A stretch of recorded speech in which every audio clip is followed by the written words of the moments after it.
just an update on the Davante Adams situation. It's obviously affected by the news of of uh, of Tuesday and what happened in New York.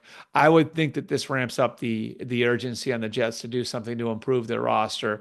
The pressure is going to be on everybody in that building, Joe Douglas, Jeff Elbrick, everybody else who's involved.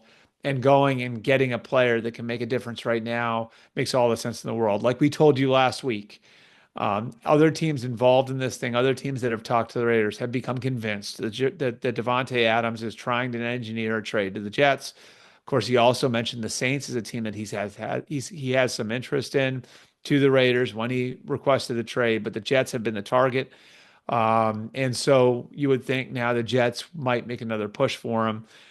Just to reiterate, the Bills and Steelers are other teams that have made that phone call and have checked in on the availability of Davante Adams. His contract, of course, is a factor. He's got over 9 figures left, or over 8 figures left, for the rest of the 2024 season. So you're either going to have to be able to afford him or have the Raiders eat some of that money. And the price tag, the return for the Raiders is a piece of this too. Again, we've heard people throw around the idea of a second round pick. Not sure if he'd be valued that way by most NFL teams. I think the comps here are Keenan Allen and Stephon Diggs. Both those guys at a similar age to Adams, with similar production to Adams last year, were traded for less. Stephon Diggs was traded for a two, but that was a future two, and a 5 and a 6 were going back to Houston with him.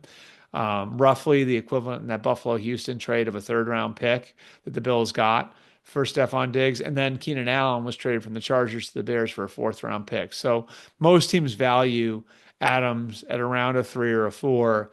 We'll see if somebody gets antsy and gives the Raiders what they want, gives the Raiders a 2 for Davante Adams. That's still, I think, up in the air. But maybe the Jets, in light of today's news, are that team. They become that team that is desperate enough, that is urgent enough to go and give the Raiders what they want for Davante Adams.